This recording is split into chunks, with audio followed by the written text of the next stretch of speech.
국민의힘이 그동안 당을 무겁게 짓눌렀던 윤 전 대통령과의 절연 문제를 사실상 매듭지었습니다. 장동혁 대표도 공개적으로 발언을 하지는 않았지만 전해드린 것처럼 106명 전원의 결의문에 이름을 올렸습니다.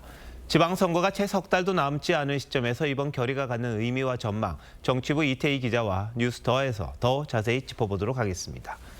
이 기자, 오늘 의총하기 전까지만 해도 결의문이 나오기는 쉽지 않을 거다, 이런 이야기가 있지 않았습니까? 상당히 전격적입니다. 네, 지난달 23일 이미 한 차례 의총이 있었지만 이 절윤에 대해선 제대로 논의도 못한 채 맹탕으로 끝났습니다.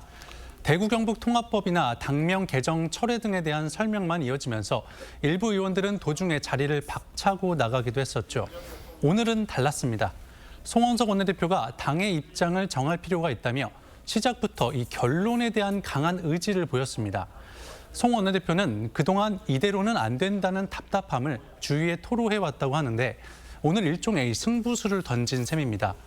앞서 오세훈 서울시장이 공천 신청을 하지 않고 이른바 끝장 토론을 요구한 것도 동력이 된 걸로 보입니다. 네, 이 결의문 보니까 표현이 상당히 구체적이던데요. 이번만큼은 과거와 단절하겠다, 이런 의지가 확실히 담겼다, 이렇게 봐도 되는 겁니까? 네, 이 결의문 작성에만 30분가량이 걸렸는데요. 그만큼 공을 들여서 표현 하나하나를 다듬은 걸로 봐야 할 듯합니다. 이른바 윤 어게인에 대해선 일체의 주장에 명확히 반대한다며 전혀 여지를 두지 않았고요. 당을 과거의 프레임에 올가매는 일체의 언행을 끊어내겠다는 점도 명문화했습니다. 지난해 대선 이후 지속돼 온 최대 현안에 대해 전원이 합의한 결의문이 나온 건 그만큼 당이 생존의 기로에 있다는 판단이 반영된 걸로 보입니다. 수도권은 물론이고 보수 텃밭인 대구 경북 지역에서도 꼴도 보기 싫다, 탈당하겠다는 당원과 지지자들이 많다는 게 의원들의 설명입니다. 근데 이 논쟁이 장 대표 때문 아닙니까? 윤 어게인을 확실히 끊어내지 못하니까 그래서 자꾸 촉발이 된 측면이 있는데 장 대표는 어떤 입장입니까, 지금? 네, 장 대표는 오늘 의총은 물론이고 의총장에서 나가면서도 아무런 언급을 하지 않았습니다. 다만 의원들의 총의를 존중한다는 이 표현에서 보듯 소극적으로 동의한다는 정도로 이해할 수 있을 듯합니다. 그럼에도 장 대표가 결의문 발표 시 의원들과 함께 했다는 건 국민의힘 입장에서 큰 변화란 분석이 가능할 듯한데요.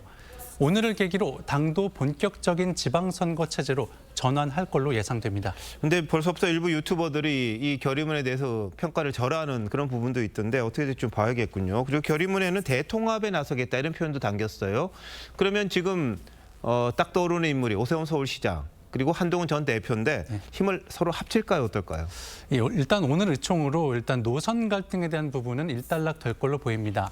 다만 오 시장이 여러 차례 장 대표의 사퇴를 요구했었던 만큼 양측 간의 앙금이 완전히 풀리기까지는 조금 더 시간이 필요해 보입니다.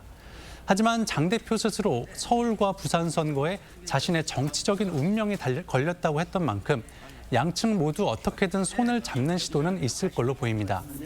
한동훈 전 대표의 경우엔 제명된 상태이기 때문에 물리적으로 쉽지는 않아 보이는데 지난 6일 부산 방문 때 친한계 의원들의 동행을 거절한 바 있죠.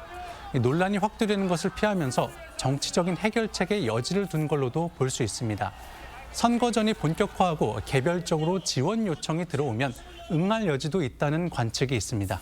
네, 국민의힘이 그토록 어려웠던 윤절연 사실상 했다, 이렇게 볼 수가 있겠는데 앞으로 여론이겠죠. 그리고 시간이겠죠. 지방선거에서 어떤 변수가 될지 한번 봐야겠군요. 이 기자 잘 들었습니다.